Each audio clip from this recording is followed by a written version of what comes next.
রোহিঙ্গা প্রত্যাবাসন না করে বাংলাদেশকে অশান্ত রাখতে চাইলে কারো শান্তি থাকবে না বলে মন্তব্য করেছেন পররাষ্ট্র উপদেষ্টা তৌহিদ হোসেন। এদিকে পার্বত্য এলাকা অ্যাটম বোমায় পরিণত হচ্ছে।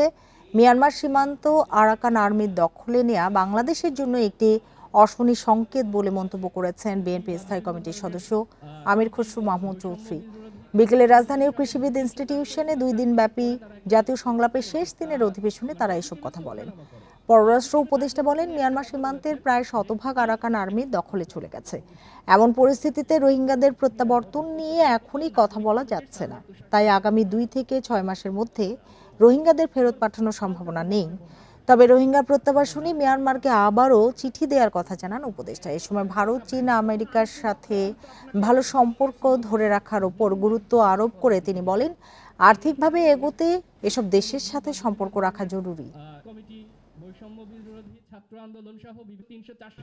Situation Arakan army, Myanmar government, ওদিকে ভারত, চিটাগং হিল ট্র্যাক্টস নিয়ে it's a very complex situation.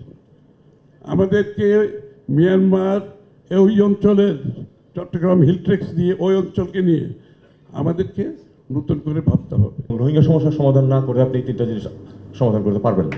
এখানে যদি তুমি তাদের সমস্যার সমাধান না করো, তাদের যে ডেমোগ্রাফিক প্যাটার্ন যেটা আছে, if you have 200,000 young boys, আমি মেয়েদের কথাও বলি, আমি 200,000 young boys who do not see light at the end of the tunnel, they will become desperate, and desperate people will do desperate things that will not only harm Bangladesh, কিন্তু তোমাদেরও অসুবিধা হবে, প্রত্যেকটা দেশেই ক্ষতি হবে।